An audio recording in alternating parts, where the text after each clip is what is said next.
Welcome to our first CISS webinar for the semester. We're very fortunate today to have with us Lin Mortensgaard, who is coming to us from Copenhagen. Thank you for having me.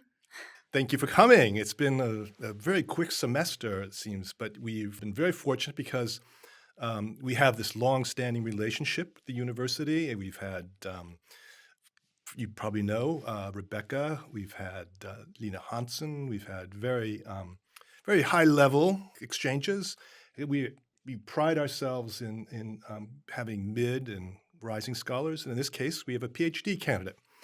We're doubly fortunate, I think, because your PhD is on Greenland, Exactly. which seems to be in the headlines these days. And the title of our webinar is "One Way or the Other, We're Going to Get It," which I believe is a direct quote from the president's speech to Congress after being very, very careful in what he had to say about Greenland. This almost came out as a sort of, not quite a taunt, but something close to it. So we're going to be talking about all of this to the extent to which we're dealing in the world of reality. Are there designs on Greenland? Is there going to be, in one way or another, a territorial annexation? How seriously are people treating this in your country, Denmark, but also, of course, in Europe? What does it mean for the alliance? And what does it mean for the sanctity of sovereignty? These are all big questions, and we're very lucky to have you here to talk us through that. Before we do, though, Lina, it'd be great if you could tell us a little about yourself. How did you land, I guess, on this topic? But before that even, how did you decide that international relations, international security was going to be a vocation for you? Thank you, James, and thank you so much for having me on here and for having me at CISS for 3 months. It's been really great. I can get back to what I've been doing while I've been here in a second. But I guess my interest in kind of global issues and the world and international politics already started when I moved to Wales when I was 17 and attended this really great school where I got to meet people from all over the world, different cultures, and we were perhaps a bit young or naive, and we thought we were going to save the world and solve all the issues, and of course we didn't. But I guess that kind of inspired me to study international relations for my undergraduate at St Andrews in Scotland, which was 4 really great years. And then after that, I moved back to Copenhagen, where I'm from, and did my master in political science at the University of Copenhagen, but also focusing on IR and issues within international politics.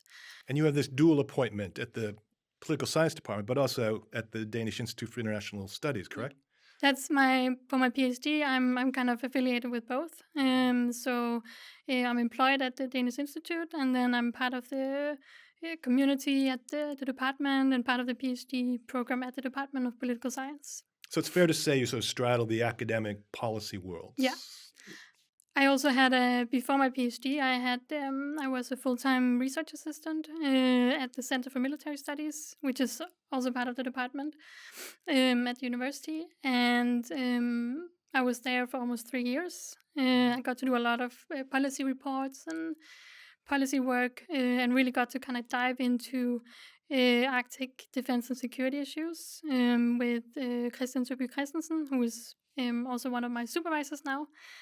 And I think those 3 years as a research assistant was also a way to kind of get a taste of academia and, get to try in a very kind of protected environment what it means to go to a conference or try to make some more kind of conceptual research papers in addition to the policy work. Well, good. Well, we're going to tap your expertise in both fields of academia. We want to hear a bit more about your particular approach to these difficult questions about sovereignty and territoriality and security. But first, the elephant in the room. I mean, the headlines just yesterday, as some uninvited guests are dropping in on Greenland. Talk us a little bit about that before we get into the history. What's happening in Greenland right now? Yeah. So I think it's fair to say that the past, not even 3 months, but 2 months since the second Trump administration took office, have been pretty wild to follow for everyone in Greenland, everyone in Denmark, and I guess in particular Arctic experts in both places, because it's like a daily reality show with new tweets or new statements from the Trump administration. And I guess the important point is that they're not just statements. People are actually going to Greenland, and in this case, the people are the second lady, Usha Vance, the vice president's wife, and the national security advisor. And I think the minister of energy is Correct. also going, yeah. And they are going to Greenland in a couple of days. They have not been invited by the Greenlandic government. Also, there isn't a Greenlandic, there's an interim government because there was an election a couple of weeks ago, general election in Greenland, and the political parties are negotiating right now about the new government and how to shape that. So it's a difficult time to have this kind of visit for the Greenlandic government. The Danish government has not invited this delegation, and of course, it's being branded as a tourist visit or a private visit. I heard there's dog sleds involved. There's dog sleds, yeah. There's military bases and dog sleds involved. So it's an interesting hybrid of a kind of going to the what was formerly known as the Thule Air Base, now known as the Pitvik Space Base, the U.S. military base in Greenland. These prominent visitors are going there, but they're also going to the annual national dog sled race in Sisimiut, Right. A town in Greenland. And that's, I guess, kind of the cultural aspect of the visit, or the Right. tourist aspect of the visit. Now, I'm curious, just you mentioned the change in names, but it's also a change in functions. It used to be a air base, but now it's a space base. What was behind that? Yeah. I think for a long time, the Thule Air Base, as it used to be known, has been important for space-related activities. So it's not necessarily a new thing that there's a space aspect to this. But I guess was it during the first Trump administration that a space agency was established to, I guess, prioritize all things space-related. Also kind of security dynamics in space. And there is a connection between the Arctic region as the top of the globe and space-based activities like satellites. So satellites will pass by kind of satellite takedown stations many more times in 24 hours than they will kind of further closer to equator. Right. The geostationary satellites. Yeah. Now, the reason why we wanted to have an expert here is because we're getting, as you say, almost a flood. You know, we've heard about flooding the zone, the Steve Bannon concept of every day a new, call it what you will, shock to the system. Yeah. So how do you kind of extract the information from the disinformation, the signal from the noise, the vital from really just distraction? How do you go about it, and how do people in Denmark go about it? Yeah. I mean, because surely it must be even a higher pitch there. Yeah. The refrain from especially the Danish Minister of Foreign Affairs has been we should take Trump seriously, but not literally. So, listen to what he's saying and what he's doing and what his administration is saying, but don't take every word for, upfront. I'm not sure that's necessarily the best way to go about this, because I think Trump says a lot of things that he actually means, and that he, whether he accomplishes them, perhaps another discussion, but he at least tries to. And I think when he says we will take economic or military control of Greenland, I think that is, of course, signaling to audiences in the U.S. But I don't think I think we should be careful to just see that as some kind of negotiation tactic, because Well, first of all, that negotiation tactic requires that you have kind of an overall strategy and a long-term goal. Yes. And I'm not sure he has that, at least not in the sense of perhaps the Biden administration did. Hold that thought for a minute before Yeah. we go too much. I don't want to get too far into the president's psyche. No. It's a frightening prospect, but we have to go there to some extent to where his rhetoric and his reality aligns, and the extent to which the institutions around him are act as a check, a balance, or maybe even foment some of this. And I guess to get to that, something close to insight about this is what's the history? Is Greenland really a vital strategic interest? He put it in that category in his speech. He said it's a national security necessity. Yeah. He also said it's necessary for the free world, which is interesting because he doesn't seem to be too concerned about in that part of other parts of the world that are threatened, their freedoms are threatened. Yeah. But why, what's changed, if anything, over, say, pick a year, 100 years, 50 years, that suddenly Greenland is a vital strategic interest? Yeah. I think perhaps the best way to contextualize it is to actually look at the very long trajectory, going back 100 plus years first, and then look at the kind of developments over the past 6, 7, 8 years since the last Trump administration. Yeah. And then at the end, maybe look at what's going on right now in these months. So for the first kind of longer trajectory, it's worth remembering that it's not at all new that the U.S. has an interest in Greenland and a security interest in Greenland.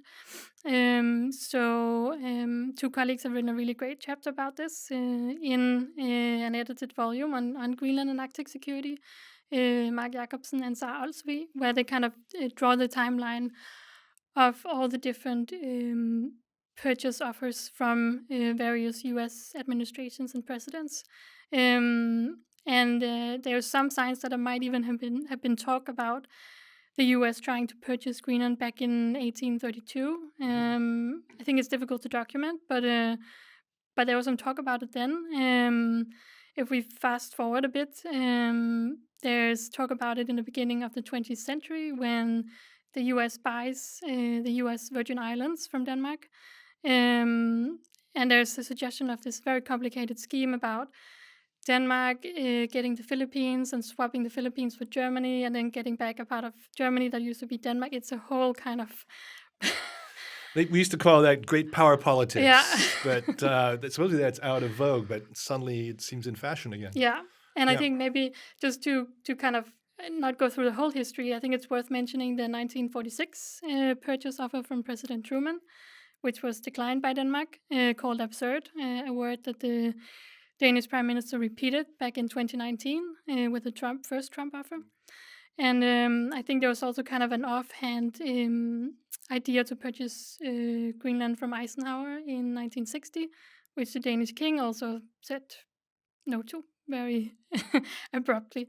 So there is this long history of not just U.S. interest, but actual purchase offers from the U.S. Okay, so this isn't totally out of the blue then? No. Okay. And then I think if we look at what actually is the interest, how can we understand that? I think, and I did a report on this with my colleague Christian, where we looked at,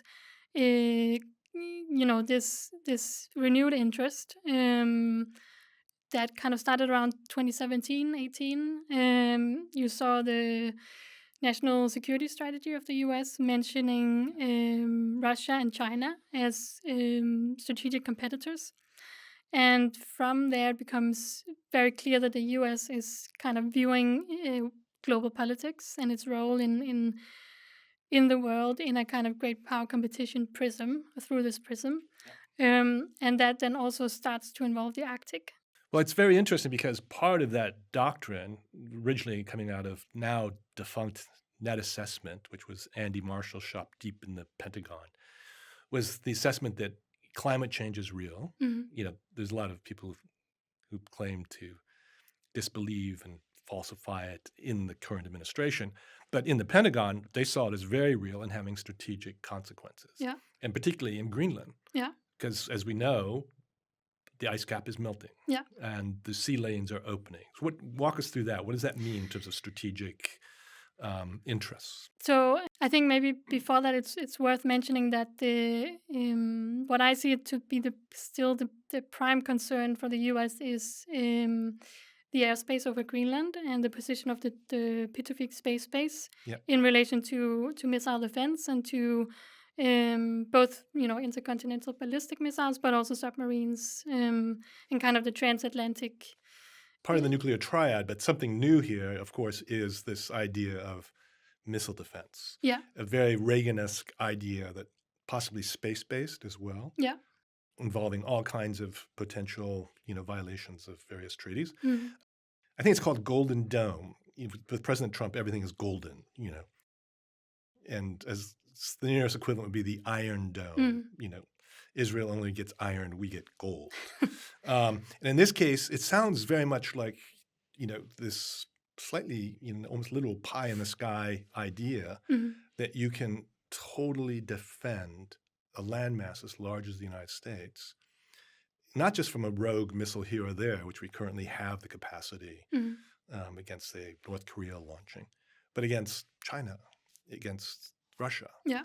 Now, regardless of what that does to the whole notion of nuclear deterrence, we can get into that.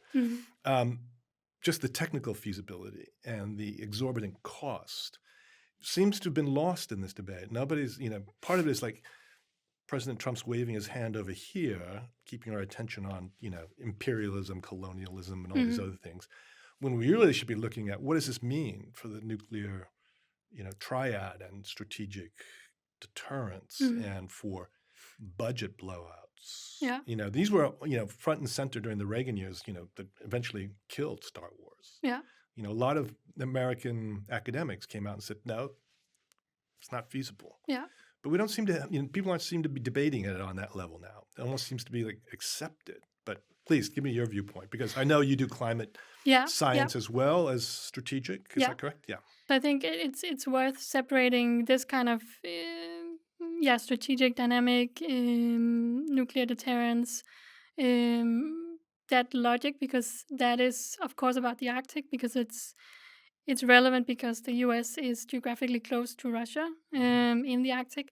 But I think it's a separate issue or at least separate in kind of the causality to the climate change issue in the Arctic.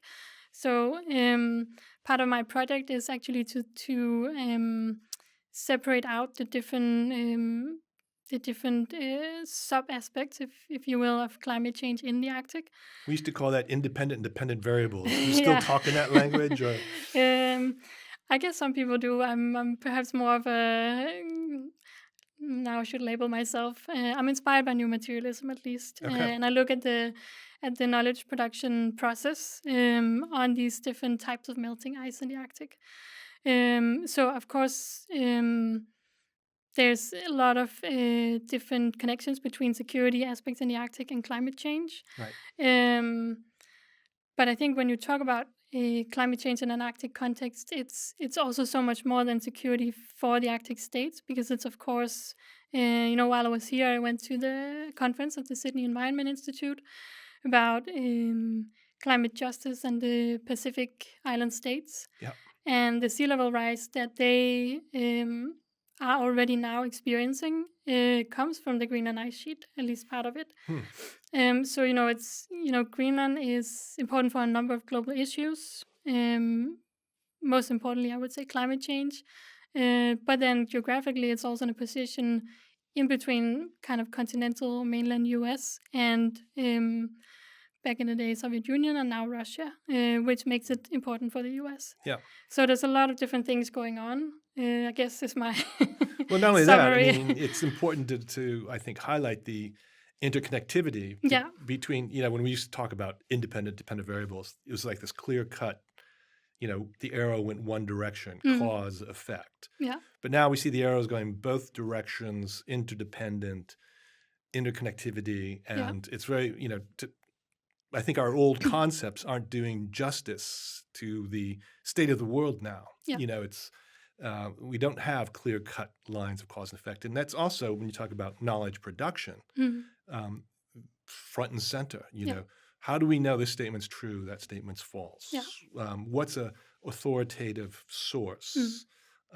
What's scientific evidence versus, something much more suspect?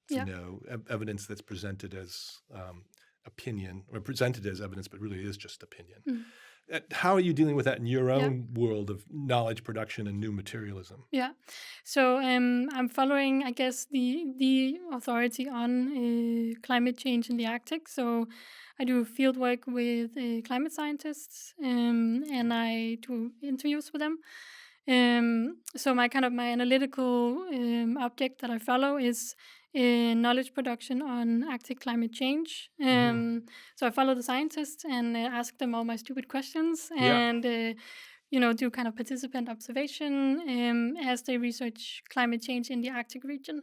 But I'm also trying to follow the scientific object that they are studying, or that they have authoritatively decided is what we study to understand Arctic climate change. So my first case is about permafrost thaw in the Arctic. And just if you're not too familiar with permafrost, it's typically defined as frozen ground, or ground that is frozen consecutively for at least 2 years. And permafrost is really wide in both an extent and depth in the Arctic. And the problem with it is that as it thaws, it releases methane, so that exacerbates global warming, because methane is a greenhouse gas that's much more potent than CO2. Yeah. And kind of the interesting thing that I'm trying to highlight with how permafrost is being studied and how knowledge production on permafrost happens in the Arctic is, I guess, two things. One is that civilian climate scientists and military climate researchers are cooperating very closely to understand permafrost thaw. So I went to Alaska to follow permafrost experts, and the collaboration is necessary because permafrost thaw is really difficult to study. It's in the ground, and there's a lot of kind of I try to look at it from a perspective of non-knowledge. So there's actually a lot of things that the best and brightest climate scientists in the world cannot say about permafrost thaw, to an extent where it's difficult to put it into IPCC assessment reports. Well, here, I'm going to go out on a limb and say, what if there's some method in the madness of the Trump administration that they're denying climate change, but they know permafrost is declining. What does that mean for accessing rare earth metals? Like cobalt, nickel, iridium, lithium, all this stuff that supposedly Greenland is rich in. Maybe this is sort of like, a James Bond movie now we're moving into. We have this diabolical, doctor whatever, who says, we're going to get those metals because we're going to also accelerate climate change, and we're going to be on the top of the heap yet again. Because China, is clearly leading the way in a lot of this extraction of, not just extraction, but really the processing. Greenland's perfect. Extract and process. There's this narrative, I think, in general, that climate change in the Arctic region will open up the region and make everything more accessible, including all kinds of minerals, rare earth elements, because suddenly we don't have an ice cap. Suddenly the temperatures have risen, so we can actually construct things that we couldn't before. And I think that is true to some extent. But it also complicates everything. And permafrost is really, I'm not a geologist, so I'm not too sure about the overlap of permafrost areas with mineral-rich areas. That might be more of a Russian problem, actually, or Alaskan problem, because I think in Greenland there isn't too much permafrost, as I know. There's a lot of minerals, of course, but I think whoever is trying to extract resources across the Arctic region will have immense issues with that, basically the ground underneath whatever endeavor you're trying to do is Yeah. shifting and melting or thawing. And that already affects, all kinds of infrastructure, train tracks, roads. You can see houses in Alaska and in Russia kind of crumbling, entire cities in Russia that are, deeply challenged because permafrost Yeah. is thawing and they're Yep. collapsing basically. Yep. So it's the constant struggle of two narratives. One is the kind of El Dorado, the Arctic is full of resources, climate change is making them more accessible. And then there's perhaps more of the reality, which is that climate change is fundamentally, if you want to define the climate, it's typically defined as the average weather over a 20 or 30-year period. Mm-hmm. And then if you add change to it, it's the change in the average weather over a 20 or 30-year period. And then if you add the global to it, it becomes all of that, but in a global, Yeah. Global space. And I think that's, that just says something about how fundamentally this phenomenon, to the extent we actually understand it, will affect everything we do. Yeah. Yeah. And we always seem to be about 10 years behind the curve, at least. Yeah. Yeah. I think it also says something about, something great about humans. We're, curious and we want to understand what's going on, and we're putting a lot of resources and smart people into trying to understand, in this case, climate change in the Arctic. But it's perhaps also an issue that's, perhaps we've met our match. Perhaps it's too big an issue to comprehend or to project. Maybe quantum will help us there. We can hope.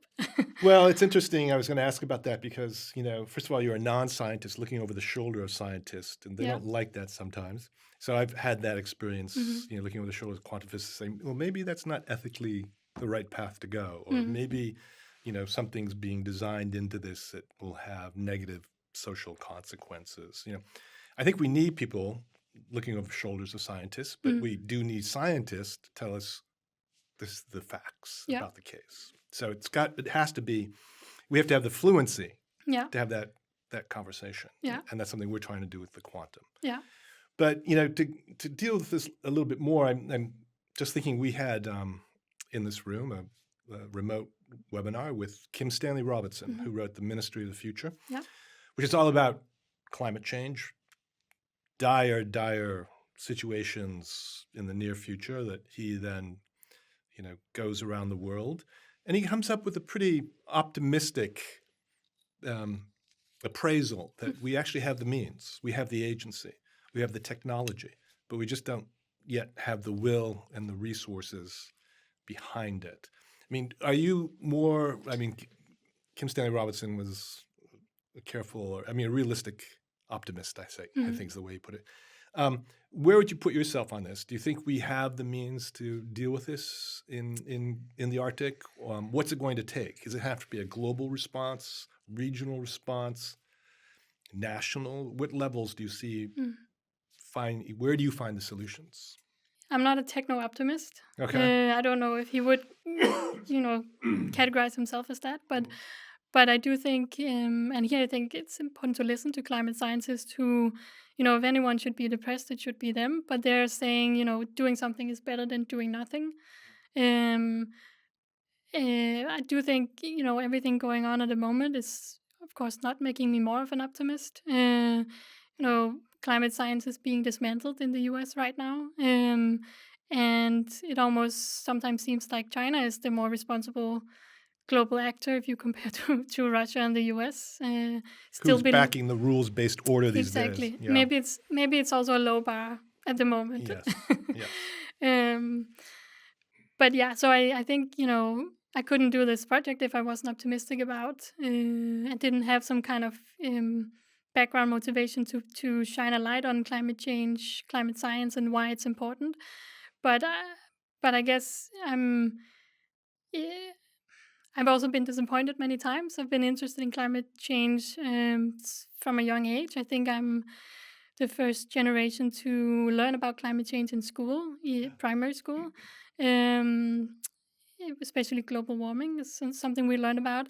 And I remember being really excited about the 2009 COP in Copenhagen, and I was demonstrating outside and hoping for solutions, and it completely failed. And I think I got so disappointed that I just kind of left everything climate change related, aside for many years and focused my attention on other global issues. So I guess it's also kind of a personal story of disappointments. Then of course there's like the Paris Agreement, and there are moments to be optimistic. Yeah. But I think it's that's also where the Arctic is really great for, and has been used for kind of almost a visual diplomacy. You take Hillary Clinton as Secretary of State to Ilulissat in Greenland, so she can look at the icebergs melting, right? Yeah. And I've also done that. I've still stood in front of glaciers. I have with climate scientists. I've been on the Greenland ice sheet with climate scientists, and there's something to experiencing. It's like seeing that colossal piece of ice, and standing on top of 3 kilometers of ice, or a little less than 3 kilometers, and just understanding this is melting and it will have to go somewhere. Yeah. And I don't know how we're going to stop that. Yeah. Well, the struggle obviously is going to have to take place at multiple levels. Mm-hmm. I mean, we were talking about the global institutions that seem to be very attenuated right now and weakened by the various nationalist movements, the mercantilism, all of the global institutions set up after World War II seem to be under assault, and no longer have American leadership, obviously. Who's going to step up? Will Europe step up? Can Europe step up, fill this void? What's your view on this? Because Europe right now, for the first time, I mean, if we're going to find something, positive, the glass is half full, it's that Europe finally realizes that maybe, yes, it's time to become a unified strategic military power, not just simply an economic power. Yeah. Now, is that a sign of hopefulness, or is it sort of make Denmark, that was invaded by a militarized Germany, somewhat fearful? What's your take on that? I think it's a good development. I think it's been a discussion for some years now. Especially Macron has been talking about strategic autonomy. We've also been having the discussion in Denmark, but I think actually Denmark is a good example of, our prime minister has been kind of very strongly US focused, NATO focused. She's been an Atlanticist for many years, making statements about that we need to be right next to the US and follow US interests in the world. And over the course of, well, especially with everything going on now, but I think even, since the 2022 invasion of Ukraine, we've seen a shift, not just in Denmark, but in many European and EU countries towards a more kind of collective approach to defense and security. And I think in that sense, it's not unreasonable for the US to ask Europe to take more responsibility for its own security. But it's, of course, also, I guess the US has also benefited from Europe being in the backseat, because that has, means more power for the US in, for example, a NATO context. Yes. Well, it is interesting because in some ways it's a deja vu for me, because being much older, and my mentor was Hedley Bull, and he was somewhat in the classical realist school, but also an institutionalist. And one of his last public presentations before he tragically died young, he gave a talk to the BBC, a long talk, where he argued for a European military union to counterbalance both a more aggressive Soviet Union at the time. This is the new Cold War. Gorbachev yet hadn't brought in perestroika, glasnost, and of course, President Reagan talking about the evil empire and Star Wars, putting Pershing and cruise missiles, closer to the Soviet Union. He went out on a limb and he called for this, and there was a resounding silence, and he was a bit ahead of his time, I think, but it might be, it's sort of the old school classical balance of power, but there's strength in being in that middle ground, between two aggressive blocks. Yeah. That's the residual impact of Hedley Bull on my own thinking on this. But I am curious though, because for a long time you said Macron and others have been talking about this, but they are upping their GDP, the percentage of the gross national products, hitting that 3% mark, some of them.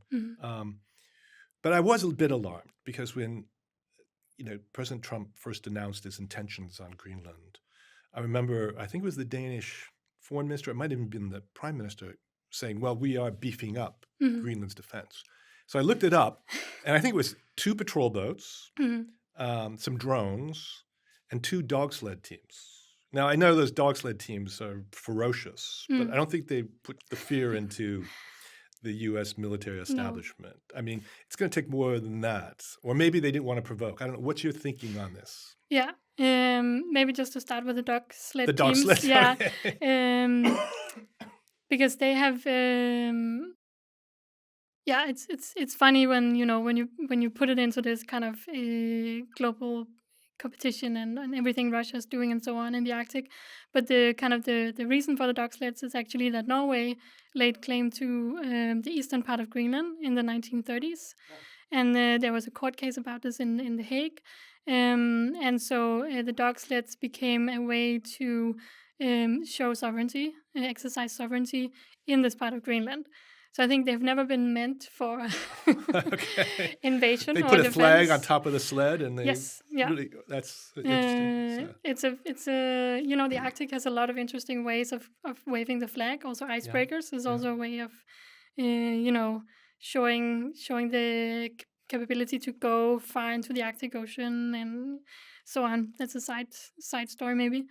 But I think if you look at the discussions between Denmark and the US on defense spending in Greenland, this has a kind of a long backstory where the US has for many years been asking Denmark to improve domain awareness, especially of the airspace over Greenland, and also look into anti-submarine warfare in what's called the GI-UK gap, Greenland, Iceland, UK gap, which is a Cold War and a Second World War kind of strategic concern, I guess. Important place for submarines to hang out. Yeah. Nuclear submarines, yes. Yeah. And,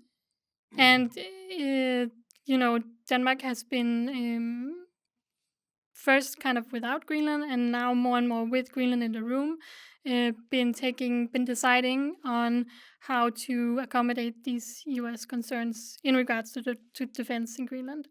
And I think it's in that sense Trump is, and I think it was also, was it Vance or Hegseth who said that Denmark hasn't really done anything, and I think that is true. We may have agreed on how to spend a lot of money, but we haven't actually bought the stuff we need to buy yet to kind of get a sense of what's going on in the airspace and sea lanes around Greenland.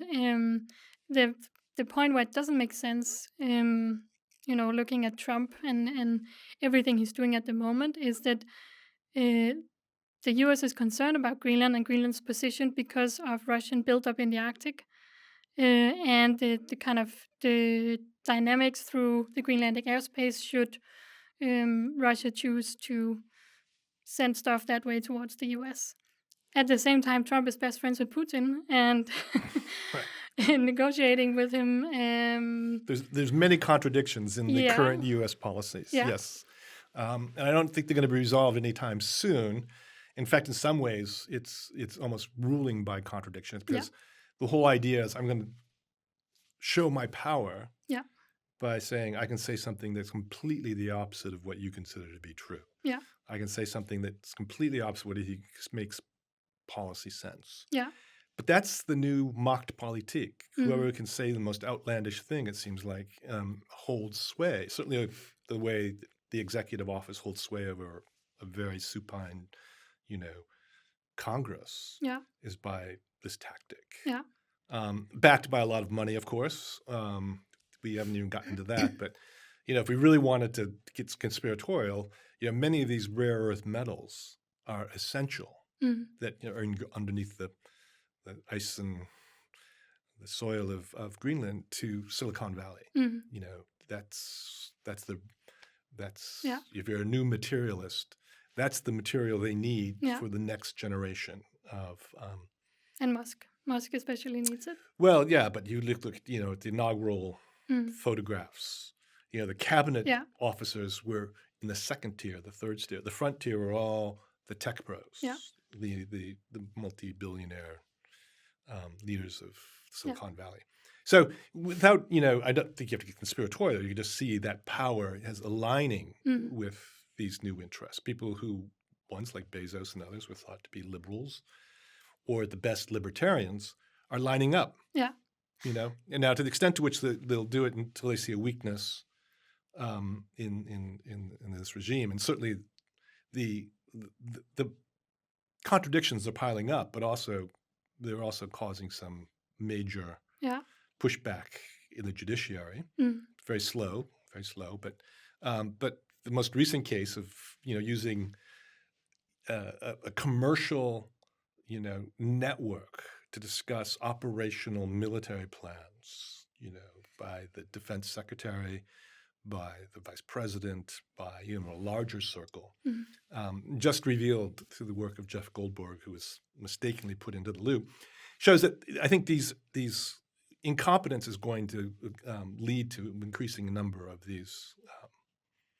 Let's call them an accident now, but because they're all interconnected, it could have cascading catastrophic effects. The next time maybe somebody's going to be checking in on that signal, communication, and warn the Houthis. It's not beyond the, scale of things right now for China or Iran or others or other hackers. Yeah, there's a reason for secure rooms, secure communication. I mean, I was warned off from Signal by Ron Diebert, who heads the Citizen Lab, because sure, it's encrypted both ends, but the fact is at the either end, your telephones are accessible from, various technological firms that now work for states, NSO, Paragon, others. Yeah. That, people buy this software. And if you just have the wrong phone connected to Signal at the wrong time, that's a new ballgame.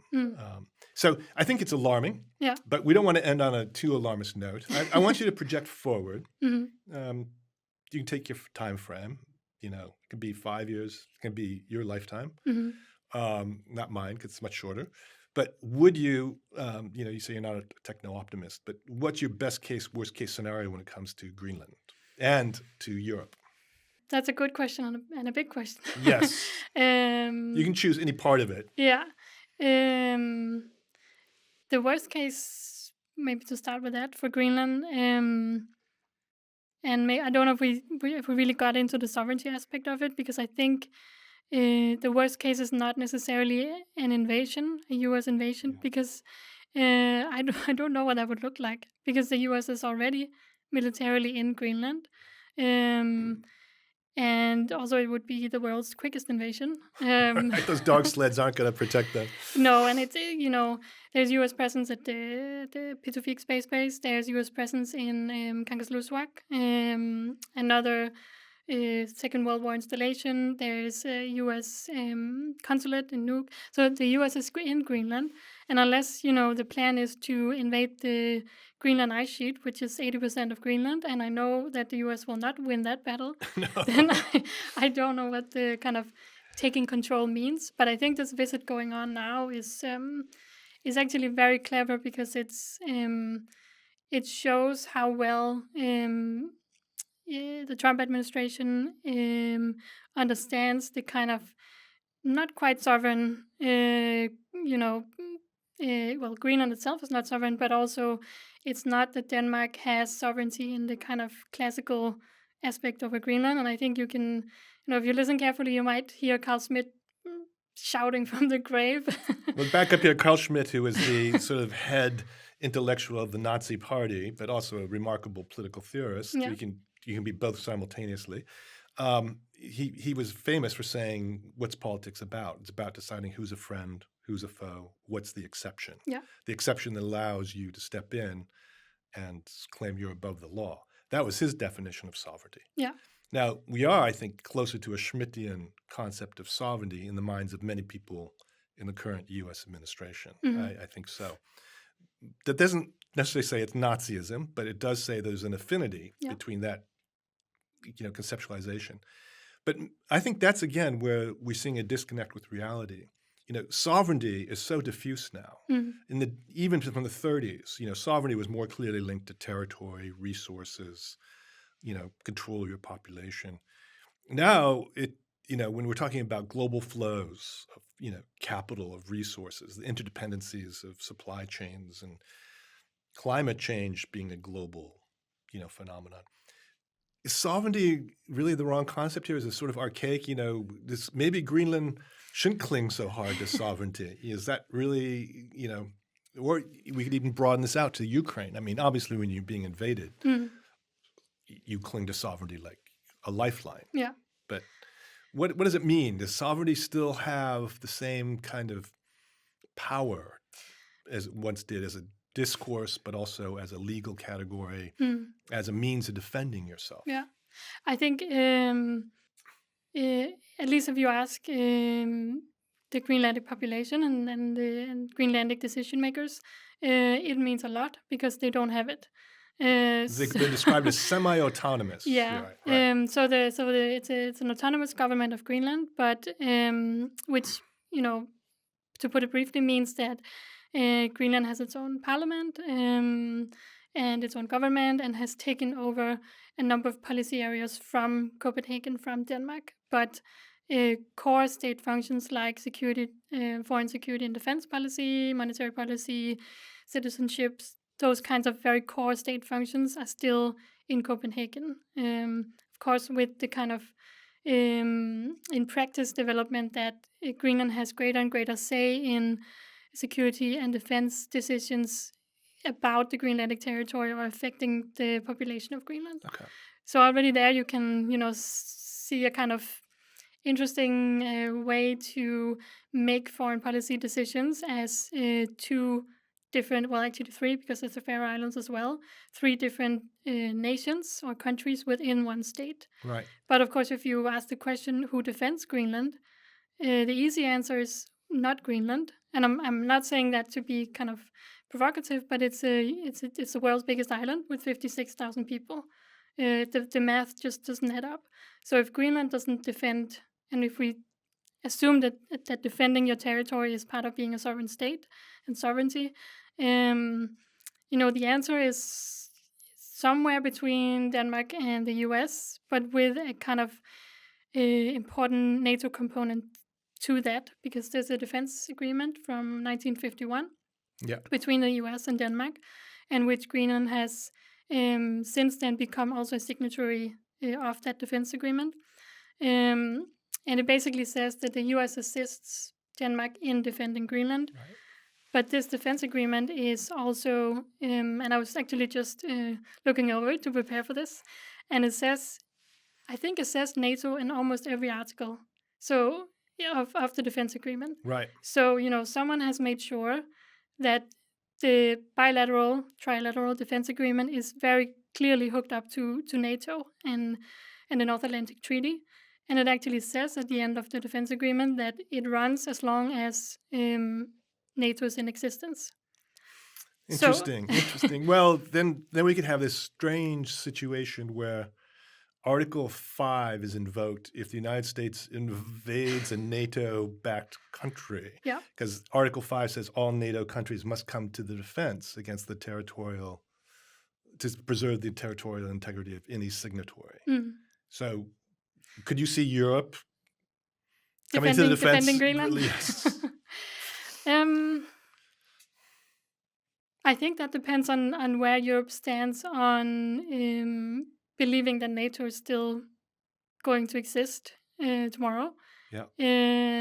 And how the balance between NATO and EU collective defense or defense initiatives, where we are in that kind of those developments. I think it's been interesting to see.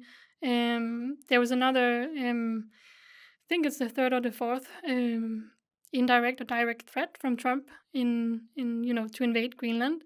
I think it was last week, where he was having a press conference in the Oval Office with the Secretary General the new Secretary General of NATO, Mark Rutte.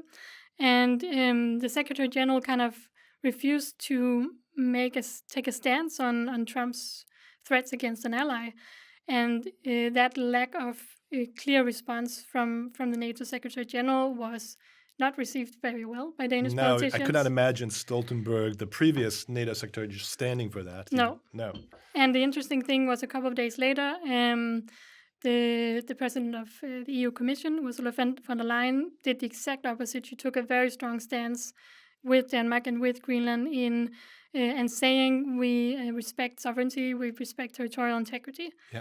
So I don't know if that should be seen in the context of the lack of response for the NATO Secretary General, but... Well, I think if there's one lesson we've learned over the last, how many weeks, it seemed like years since we've had this new president, is that if you capitulate, they just ask for more.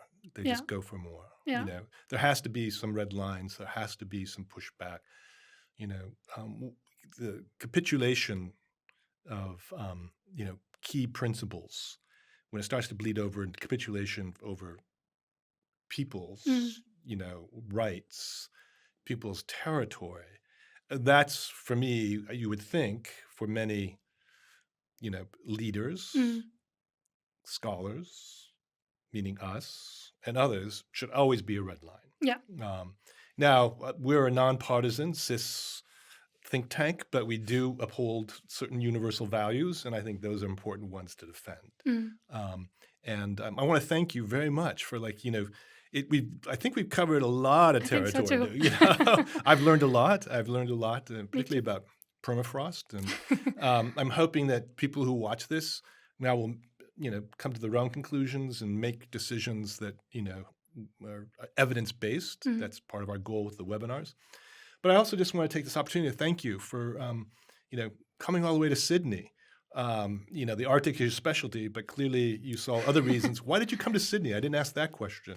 I think there was multiple reasons. One was that, I do come from a kind of security studies, critical security studies background, and so CISS was an obvious home. And you also have, eco-security focus, geopolitical focus, which is very much relevant for my project.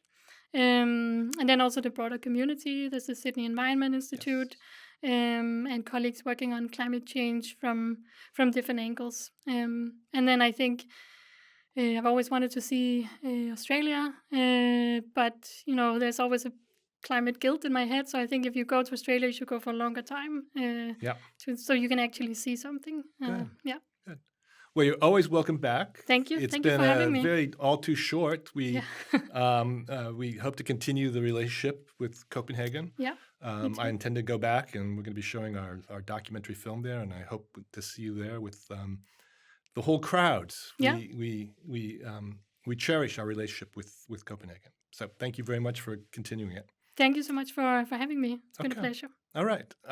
Well, that is the end of the hour for us, and we want to thank you all for joining us. And I want to just one more time thank Lina for the great presentation. And stay tuned. Go to our website at CISS on the University of Sydney. And if you have any comments when we post this, we welcome the extended conversation that we hope this will trigger. So thank you very much. Over and out.